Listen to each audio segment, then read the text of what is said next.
Good morning student. So today I will deal new topic anemia. This is a non-communicable disease. So firstly I will deal introduction. Iron deficiency anemia is the serious public health scientific given its impact on psychological and physical development, behavior, world performance. It means iron deficiency anemia is a serious public health problem. Iron deficiency जो anaemia है वो serious बहुत ज़्यादा public के health से related problem है, जो क्या देता है साइकोलॉजिकल मीन्स मानसिक एंड फिजिकल शारीरिक तरह से बिहेवियर वर्क परफॉर्मेंस मीन्स हमारे बिहेवियर का जो वर्क है उसको वर्क को जो प्रॉपर तरीके से परफॉर्म करते हैं उसमें डिस्टर्बेंस लाता है। क्या एनीमिया इंट्रोडक्शन में ये बता रहा है कि ये अपने वर्ल्ड का बहुत ही सीरियस प्रॉब्लम है और सीरियस प्रॉब्लम देने के साथ साथ ये psychological physically behaviour disturbance behaviourally work को ये डिस्टर्ब करता है। Then second line is it is the most prevalent nutritional problem in the world today affecting more than 700 million person.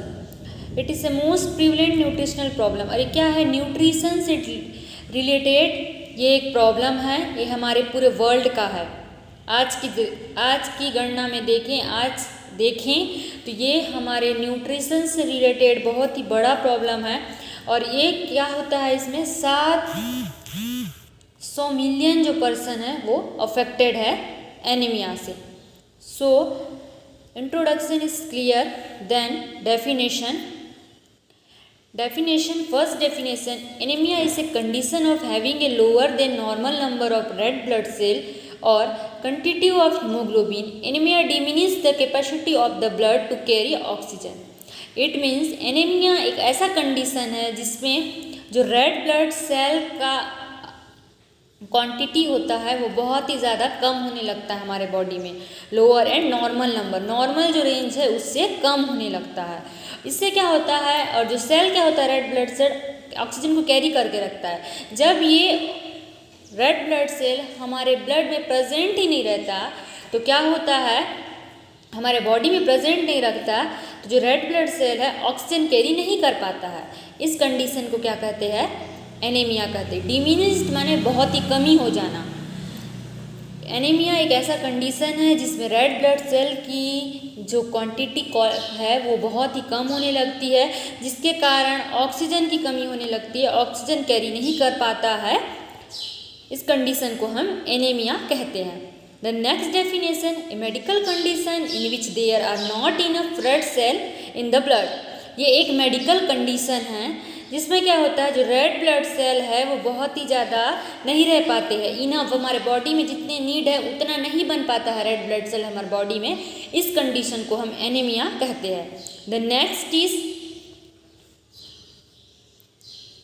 World wide problem. अब देखते हैं हमारे पूरे विश्व में एनीमिया के कितने प्रॉब्लम हैं। It is a most common condition in the United State. जो हमारे यूनाइटेड स्टेट है ये हमारे यूनाइटेड स्टेट का मोस्ट कॉमन प्रॉब्लम है। It affect USA about 3.5 million American women, young children, people with chronic disease are at increase risk of anaemia. ये क्या है, यूएसए में 3.5 मिलियन जो पीपल है वो एनीमिया से अफेक्टेड है। इसके साथ साथ अफ्रीका और अमेरिकन वुमेन्स, चिल्ड्रन ये से बहुत ही ज़्यादा क्रोनिक कंडीशन में अफेक्टेड है। इट मीन्स जो ये क्या है, अपने यूनाइटेड स्टेट का बहुत ही मोस्ट कॉमन कंडीशन है, बहुत ही ज़्यादा पाया जाता है एनीमिया अपने वर्ल्ड में। और क्या करता है, ये यूएसए में 3.5 मिलियन जैसे एनीमिक है, और इसके साथ साथ अफ्रीका और अमेरिका में जो यंग चिल्ड्रन हैं और वुमेन्स है ये क्रोनिक कंडीशन में लॉन्ग टर्म से अफेक्टेड है, और ये बहुत ही ज़्यादा इंक्रीज मात्रा में मिलता है एनीमिया हमारे पूरे वर्ल्ड में। और ये आउट ऑफ इंडिया देखें तो ये अमेरिका और अफ्रीका में बहुत ज़्यादा पाया जाते हैं anaemic suffer person. The next is problem in India. Young children और pregnant women are most affected. इसमें क्या होता है, जो यंग चाइल्ड होते हैं और प्रेग्नेंट वुमेन होते हैं बहुत ज़्यादा अफेक्टेड रहते हैं। प्रेग्नेंट वुमेन बहुत से देखे होंगे आप लोग एनीमिक रहती है, और आप लोग हॉस्पिटल जाएंगे तो भी देखेंगे कि आप लोग को प्रेग्नेंट वुमेन को एनीमिक बहुत से ज़्यादा केस आपको देखने को मिलेगा। Anaemia prevalence among school age children is 37%, non pregnant women 35%, adult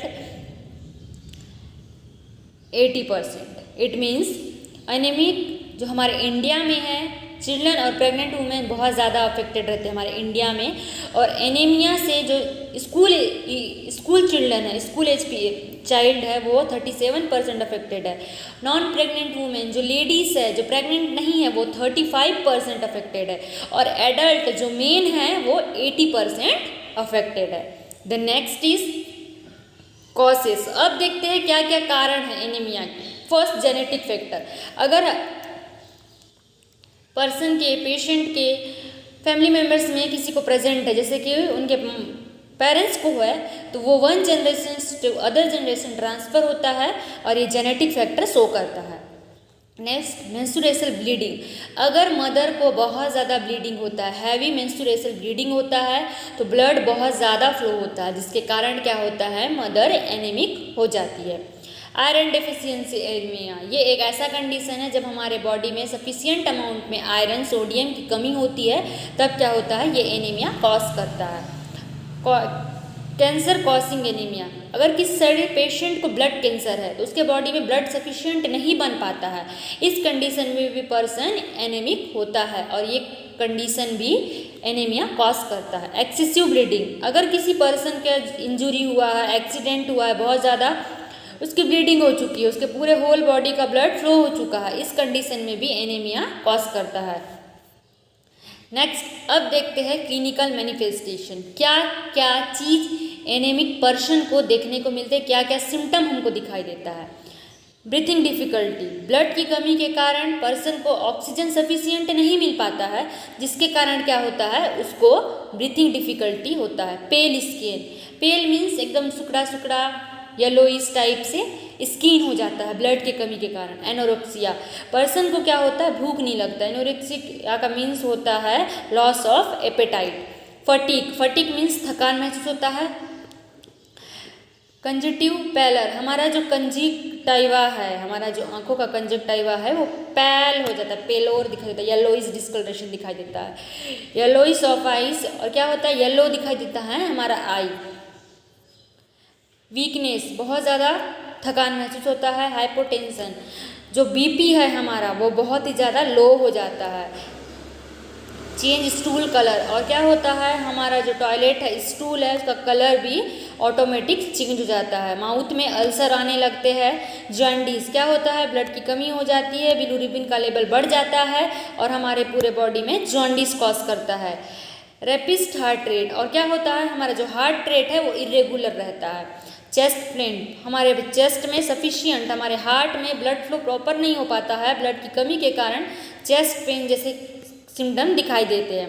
clinical manifestation में हमने क्या क्या देखा, साइन एंड सिम्टम में क्या क्या होता है, चेस्ट पेन होता है, फटीग होता है, ब्रीथिंग डिफिकल्टी होता है, पेल स्किन होता है, कंजक्टिवाइटा पेलर हो जाता है, वीकनेस आता है, hypotension, ulcer, jaundice, repeat heart rate, ये सब कंडीशन देखने को मिलते हैं। The next is diagnosis and treatment. अब देखते हैं कि हम लोग क्या डायग्नोस करेंगे, ट्रीटमेंट करेंगे पर्सन का। Anaemia once confirmed by laboratory investigation checking of haemoglobin then need to treat it with medication. हम लोग सबसे पहले क्या करते हैं, एनीमिया को डायग्नोस करने के लिए हम लोग क्या करते हैं, लेबोरेटरी में ब्लड टेस्ट करवाते हैं और अपने बॉडी का हीमोग्लोबिन लेवल चेक करते हैं। अगर पर्सन को हीमोग्लोबिन सफिशिएंट नहीं है, उसके अकॉर्डिंग हम लोग ट्रीटमेंट प्रोवाइड करते हैं, मेडिकेशन देते हैं। Iron supplementation in the high risk group specially pregnant women in order to prevent anaemia is cost effective. Iron supplementation is high risk group. और क्या होता है, जो प्रेग्नेंट वुमेन है, मैं आपको पहले बताई कि प्रेग्नेंट वुमेन हमारे इंडिया में बहुत ज़्यादा एनीमिक कंडीशन में पाए जाते हैं, उन्हें क्या किया जाता है, आयरन सप्लीमेंट दिया जाता है और क्या करते हैं, जो एनीमिया का इफेक्ट है उससे दूर करते हैं। The next is prevention and control. Prevention and control, अब देखते हैं कि जिसको अगर हम डायग्नोस हुआ एनीमिया निकला है उसको हम लोग कैसे प्रिवेंट करेंगे। The treatment of choice is the oral administration of ferrous sulphate gluconate oral iron supplement is the patient. हम लोग क्या करते हैं चॉइस के अकॉर्डिंग ओरल एडमिनिस्ट्रेशन, जैसे कि टैबलेट हम लोग क्या क्या लेते हैं, फेरस सल्फेट देते हैं, ग्लूकोनेट ओरल आयरन सप्लीमेंट देते हैं पेशेंट को। क्या क्या देते हैं, फेरस सल्फेट देते हैं, ग्लूकोनेट देते हैं और ओरल आयरन सप्लीमेंट देते हैं। हावर कंप्लीटली इंटॉलरेंट और ओरल आयरन, और क्या करते हैं ओरल मुंह से हम लोग गोली देते हैं, आयरन गोली देते हैं, ताकि जो पर्सन है वो टैबलेट ले सके, क्योंकि कई पर्सन होते हैं ओरली नहीं लेना पसंद करते, लेकिन इस कंडीशन में हमको ओरली ट्रीटमेंट करना पड़ता है। For adolescents, for adult in case of mild anemia 60 mg iron per day. और जो एडोलसेंस है और एडल्ट है, अगर कोई एनीमिक है तो उसको माइल्ड एनीमिया है, उसको हम लोग 60 mg आयरन पर डे देते हैं। The next is in case of moderate to severe anaemia 120 mg per day. अगर किसी पर्सन को सीवियर एनीमिया है, उसके बॉडी में बहुत कम ब्लड है, तो उसको 120 mg पर डे आयरन देते हैं। For infant children 3 mg of iron kg of body weight per day. और कोई इन्फेंट चाइल्ड है जो पैदा हुआ है वो बाय बर्थ एनीमिक है, जेनेटिकली है, उसको 3 mg आयरन देते हैं उसके बॉडी वेट के according. During pregnancy 120 mg iron supplement. और प्रेगनेंसी के समय पे अगर माँ प्रेग्नेंट है तो उसको आयरन सप्लीमेंट 120 mg दिया जाता है। अब देखते हैं डाइटरी मॉडिफिकेशन। अगर किसी पर्सन को एनीमिया है तो उसको क्या क्या डाइट लेने के लिए बोलना चाहिए। Advice to the patient to take iron rich diet. Patient को एडवाइस करना है कि वो आयरन रिच डाइट ले। Next, the families should be encourage to take green leafy vegetable fruits etcetera. और जो फैमिली है, फैमिली मेम्बर्स हैं, उनको इनकरेज करना है कि वो ग्रीन लेफी वेजिटेबल्स ले, बीन्स ले और पालक भाजी ले, इस टाइप से खाने बोलना है ताकि उनका बॉडी का ब्लड बढ़े, और फ्रूट ले, फाइबर रिच डाइट खाएं, इस टाइप से उनको इनकरेज करना है। अब देखते हैं हेल्थ एजुकेशन। पर्सन को अगर एनीमिया है तो एक नर्स उसको क्या क्या एजुकेशन देगी। First, maintain the personal hygiene. पहले क्या करते हैं, पर्सन को एडवाइस देते हैं कि वो अपना हाइजीन मेंटेन करे। Take proper food, proper food ले, ग्रीन लेफी वेजिटेबल ले, मेडिकेशन ले, आयरन सप्लीमेंट ले, इसके साथ साथ फ्रूट्स ले, ये सब हम लोग बताते हैं। Do daily exercise and walking. क्या करते हैं, डेली एक्सरसाइज करने के लिए अप्रिसिएट करते हैं पर्सन को, और वॉकिंग करने के लिए मॉर्निंग टू इवनिंग। मेडिसिन लेने बोलते हैं, as prescription by doctor, follow ups doctor order. Doctor के ऑर्डर के अनुसार हम लोग मेडिसिन लेने के लिए बोलते हैं पर्सन को। फॉलोज डॉक्टर ऑर्डर, और डॉक्टर के ऑर्डर्स को फॉलो करने बोलते हैं एनीमिक पर्सन को। सो हेल्थ एजुकेशन में हमने क्या देखा, सबसे पहले पर्सनल हाइजीन मेंटेन करना चाहिए, स्लीप भी प्रॉपर मेंटेन करना चाहिए। इसके साथ साथ हम लोग को थोड़ा सा हल्का वर्क भी करना है, एक्सरसाइज भी करना है, प्रॉपर फूड लेना है, मेडिसिन लेना है, और डॉक्टर की जो प्रिस्क्रिप्शन है, फॉलोस है, उसको फॉलो करने हैं। So today's topic is over. Thank you student.